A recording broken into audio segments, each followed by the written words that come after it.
الله أكبر الله أكبر الله أكبر الله أكبر। 4 number হচ্ছে গ্রাজুয়ালিটি, ধীরে ধীরে ধাপে ধাপে দাওয়া পরিচালনা করা, দাওয়া কাজ করা। এটাতে অনেক সময় আমরা ভুল করে ফেলি। আমরা অনেক সময় একটু রাশিং মেন্টালিটিতে থাকি, তাড়াহুড়ো। একজন ভাই নতুন দিনে ফিরছে, আগে হয়তো সংশয়বাদী ছিল, নাস্তিক ছিল, প্র্যাকটিস করতো না, এখন সে প্র্যাকটিসের ইচ্ছা করছে। এই সুযোগ পেয়ে আমি তারে বলা শুরু করলাম, নামাজ পড়তে হবে, রোজা রাখতে হবে, জাকাত দিতে হবে, তোমার ওয়াইফের পর্দা করাইতে হবে, হালাল হারাম ও কয়েক ছাড়ছে, আমার সম্ভব না। ও বলবে ভাই আগে যা ছিলাম ওইটাই ভালো ছিল, এতগুলো তো আমি মানতে পারবো না। তো এই যে আপনি তাকে দিন থেকে ভাগালেন, আপনার দাওয়া মেথোডোলজি জানা না থাকার কারণে আপনি তাকে ভাগালেন। একসাথে আপনি এত কথা বলবেন না। নতুন যখন কেউ দিনে ফিরে, তাকে আপনি একসাথে এত কথা বলবেন না। নতুন যখন কোনো বোন ইসলামে আসতে চায়, তাকে আপনি কঠিন করে বলবেন না। উপরে আমাদের বোনরা আছে, তাদেরকেও আমি বলবো সহজ করে বলেন। প্রথমে নামাজের কথা বলেন, নামাজ আস্তে আস্তে পড়ুক, যতটুকু পারুক। প্রথমে হয়তো 5 ওয়াক্ত পারবে না, 1 ওয়াক্ত 2 ওয়াক্ত দিয়ে শুরু করবে, এরপর আস্তে আস্তে 5 ওয়াক্ত যাবে।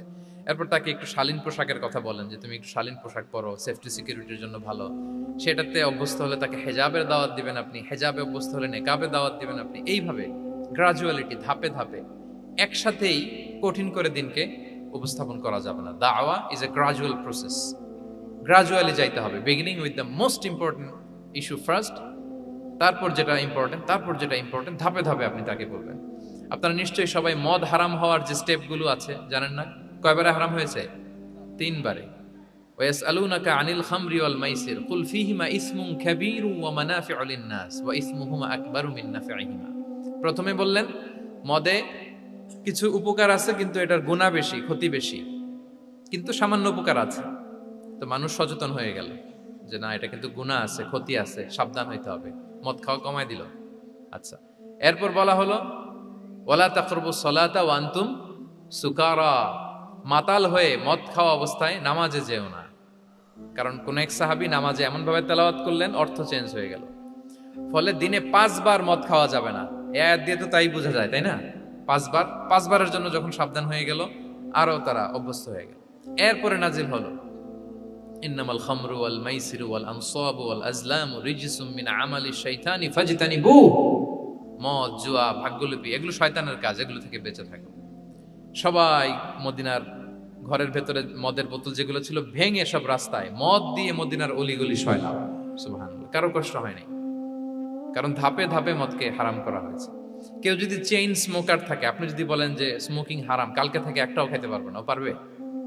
ও তো মারা যাবে। ও সব বাদ দিতে পারবে, স্মোকিং বাদ দিতে পারবে না।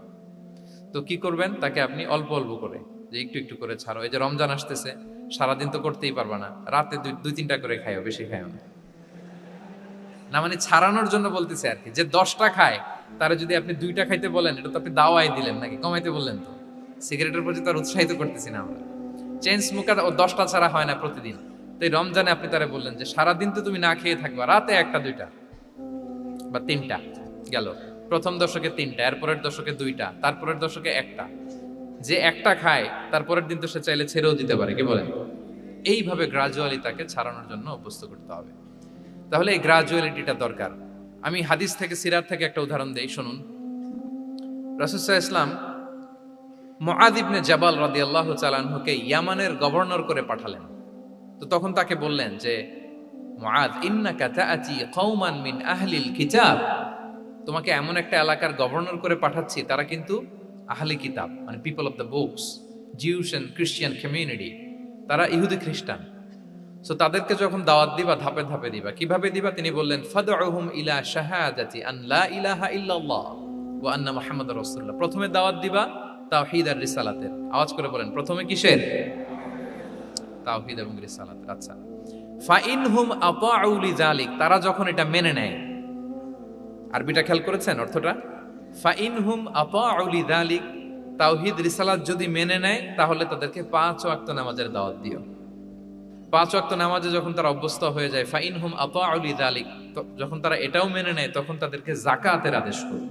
সুবহানাল্লাহ, সুবহানাল্লাহ। দেখেন ধাপে ধাপে একবারে সবগুলো বিধান একবারে তাদের সাথে শেয়ার করতে বলেননি। প্রথমে তাওহীদের, রিসালাতের, মেনে নিলে সালাতের, মেনে নিলে যাকাতের, ধাপে ধাপে। তাহলে একবারে কেউ নতুন যখন দিনে ফিরেছে একবারে সবকিছু তার ঘাড়ে চাপিয়ে দিবেন আপনি? কি করবেন? গ্রাজুয়ালি, ধাপে ধাপে আমরা এই দাওয়াটা তাদেরকে দেওয়ার চেষ্টা করব। এটা খুব ইফেক্টিভ হবে, ফলপ্রসূ হবে। আচ্ছা, 4টা কভার করে ফেলেছি। الله الله